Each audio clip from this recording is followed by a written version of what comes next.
चलिए, UP police के DGP आपको बता दें प्रेस कॉन्फ्रेंस कर रहे हैं, सीधे लेकर चलते हैं।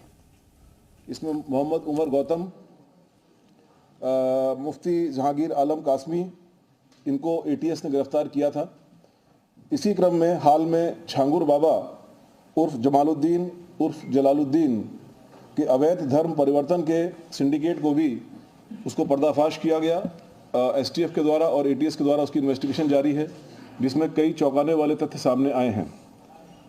यह अभियान जिहाद के नाम पर अंतर्राष्ट्रीय जिहादी फंडिंग प्राप्त करने, रेडिकलाइजेशन की कार्रवाई करने और राष्ट्रीय सुरक्षा में सेंध लगाने के उद्देश्य से अवैध धर्मांतरण, डार्क वेब और अन्य नेटवर्क के जरिए गंभीर अपराध करने वाले अपराधियों के विरुद्ध है। इसी कड़ी में जनपद आगरा में हाल में ही एक उल्लेखनीय कार्य किया गया है, जिसके बारे में अभी कमिश्नर पुलिस आगरा डिटेल में बताएंगे।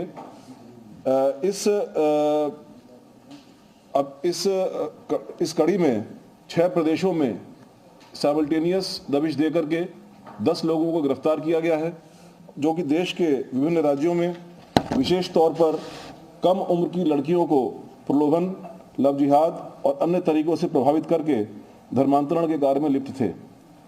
अवैध धर्मांतरण का यह मोडस ऑपरेंडी ISIS का सिग्नेचर स्टाइल है। अभी तक प्रारंभिक जांच में इस ग्रुप का संबंध PFI से, SDPI से और पाकिस्तान के आतंकी संगठनों से भी होने के संकेत मिले हैं। जनपदीय पुलिस आगरा द्वारा की गई इस उल्लेखनीय कार्रवाई से इसमें आगे उत्तर प्रदेश की जो विशेषज्ञ एजेंसियां हैं STF और ATS, उनको भी शामिल किया गया है और आवश्यकता अनुसार अन्य राज्यों की पुलिस और केंद्रीय एजेंसी से भी समन्वय स्थापित किया जाएगा। अभी तक इसमें कनाडा, अमेरिका, लंदन और दुबई से फंडिंग के और उनके संलिप्तता के उनके वहाँ पर रह रहे कुछ लोगों के साथ में संलिप्तता के सबूत मिले हैं, जिसके आधार पर आगे की कार्रवाई की जा रही है। धन्यवाद।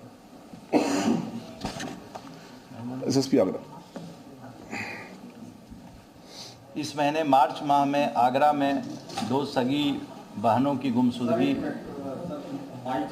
आप इधर आ जाइए, इधर आ जाइए।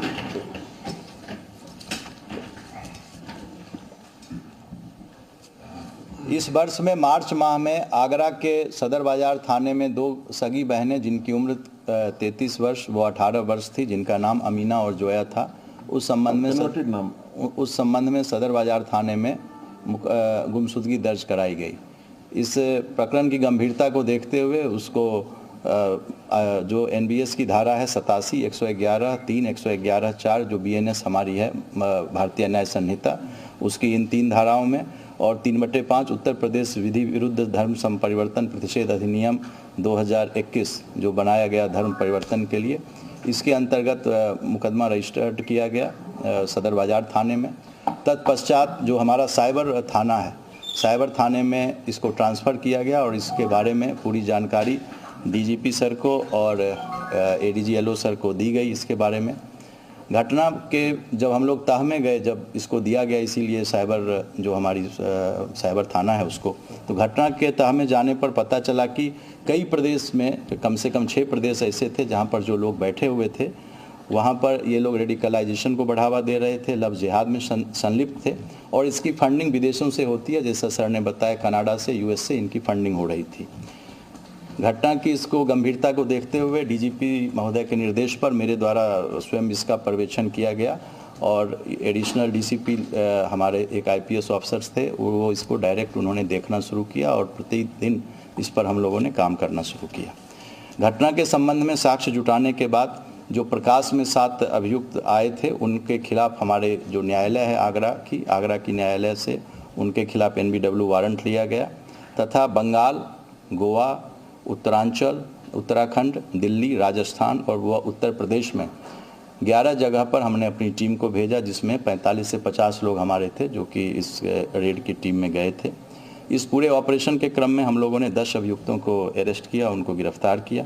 इस नेटवर्क में लव जिहाद का उपयोग कर तथा विदेश से प्राप्त धन से धर्म परिवर्तन व रेडिकलाइजेशन के हमारे पास सबूत और साक्ष्य मिले हैं और यह प्रणाली जो है वह ISIS का जो सिग्नेचर तरीका होता है, जो उसका प्रतिरूपण है, जो ये करते हैं, वो ठीक उसी तरह से इस चीज़ को किया गया है। गिरफ्तार अभियुक्त का पूरे नेटवर्क में सबकी अपनी अपनी अलग अलग भूमिका है।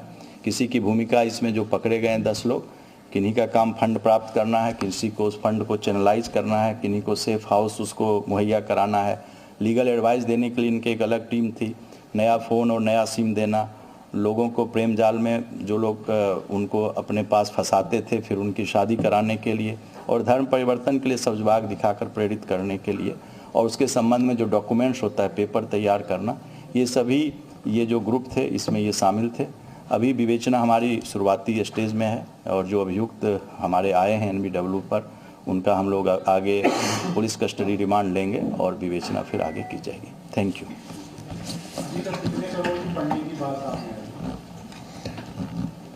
मैंने कहा अभी विवेचना हमारी शुरुआती स्टेज में है, विवेचना जैसे जैसे बढ़ेगी तो आप लोगों को इसके बारे में जानकारी।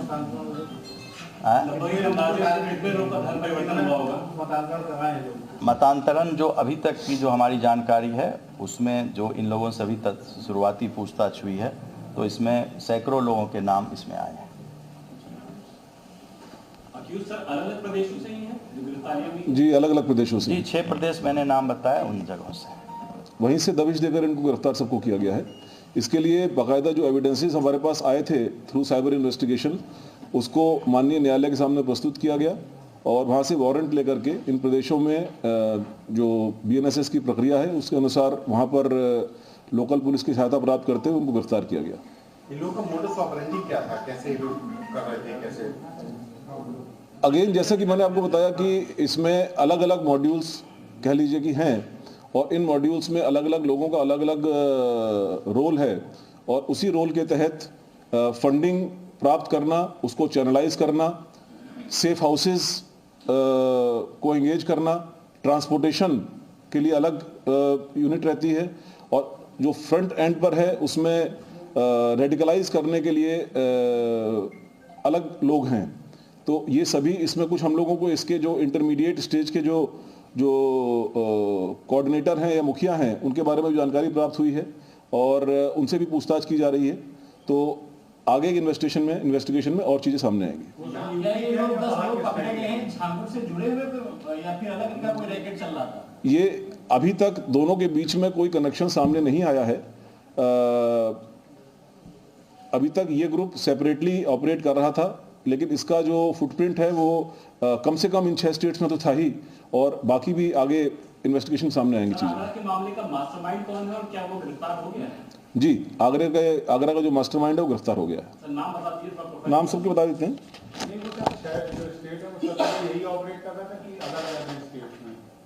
नहीं ऐसा है ना, जैसे कुछ लोग जो बैक एंड पर कोऑर्डिनेट कर रहे थे वो कॉमन है। अब जो सामने रेडिकलाइज करने का काम या प्रभावित करने का काम कर रहे थे तो वो डेफिनेटली वो अलग अलग जगह पर अलग अलग लोग हैं, बट उनके पीछे जो कॉमन नेटवर्क है वो वहां पर मौजूद है। उनके बारे में थोड़ा बता दीजिए। अभी तो मैं उनके सिर्फ आपको नाम बता देता हूं क्योंकि उनका हम लोग आज पुलिस कस्टडी रिमांड ले रहे हैं, it's public knowledge, public document, but subsequent आगे जब जानकारी प्राप्त होगी तो बाकी डिटेल बताऊंगा। इसमें गोवा से आयशा उर्फ SB कृष्णा, कोलकाता से अली हसन उर्फ शेखर राय, कलकत्ता से ओसामा, आगरा से रहमान कुरैशी, मुजफ्फरनगर से अबू तालिब, देहरादून से अबुर रहमान, जयपुर राजस्थान से मोहम्मद अली, जयपुर से जुनैद कुरैशी, दिल्ली से मुस्तफ़ा उर्फ मनोज, जयपुर से ही मोहम्मद अली, ये 10 लोग गिरफ्तार हुए। अगेन वो सब चीज़ें अब क्योंकि अभी आए हैं पकड़ करके वो इन्वेस्टिगेशन के बाद मालूम पड़ेंगी, बट इसमें से कुछ लोग डेफिनेटली एक हायर लेवल पर कोऑर्डिनेट कर रहे थे, बट इनके आगे भी कोई था कि नहीं था। फंडिंग वगैरह के नाम हमारे पास आए हैं, कुछ जो अकाउंट्स की डिटेल आए हैं विदेशों के, उनके डिटेल्स आए हैं, उनको हम लोग फर्दर एक्सप्लोर कर रहे हैं, इन्वेस्टिगेट कर रहे हैं, तो उसके बाद आगे मालूम पड़ेगा क्या पूरी पोजीशन है। ये जो धर्मांतरण का रैकेट था ये क्या खाली आगरा तक सीमित था या उत्तर प्रदेश के बाहर भी लोग धर्मांतरण करा रहे थे? अगेन ये सब हमारी प्रिलिमिनरी इंक्वायरी है, अभी प्रिलिमिनरी स्टेज पर है अभी इन्वेस्टिगेशन। तो जो इनसे जो प्रारंभिक बातचीत हुई है उन्होंने इस चीज़ को काफ़ी जगहों पर करना और उसमें कई लोगों को सक्सेसफुली कन्वर्ट करने की बात स्वीकारी है। उनको वेरीफाई किया जा रहा है और वेरिफिकेशन के बाद जो एक पुख्ता जानकारी होगी आपसे शेयर की जाएगी। सर, एक चीज ये जैसे इस तरह के मामले लगातार आ रहे हैं, छांगुर वाला पकड़ा गया, अब ये गैंग पकड़ा गया, तो इसकी रोकथाम आगे बढ़ते हुए संगठित अपराध की तरह हो रहा है, तो इसकी रोकथाम के लिए क्या पुलिस क्या करेगी? यही तरीका है, जब आप एक संगठित गैंग को पकड़ते हैं तो उसका पूरा नेटवर्क एक डिस्टर्ब होता है और उसमें फाइनेंसिंग से लेकर के कोऑर्डिनेशन का मिले हैं इस चीज़ के कि इनसे इनका संलिप्तता है, इनके मतलब इनके जो आपस में जो लिस्टेड मेंबर्स हैं उनके मेंबर्स के साथ में इनकी संलिप्तता कंफर्म हुई है।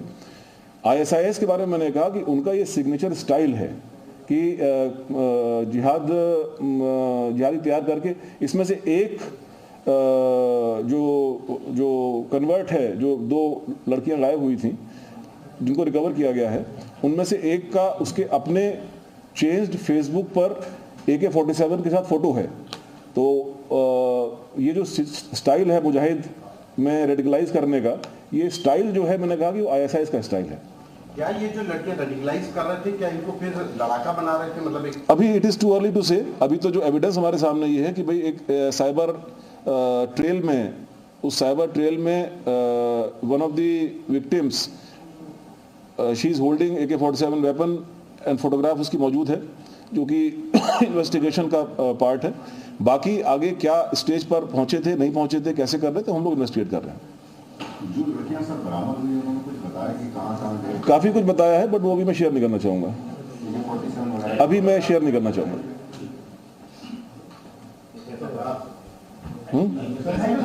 Thank you. सबके सब फोटोग्राफ अभी नहीं दे पाएंगे, जो पकड़ गए हैं वाले उनका हम लोग दे देते हैं, लड़कियों को तो डेफिनेटली नहीं दे पाएंगे और बाकियों का जो है उनका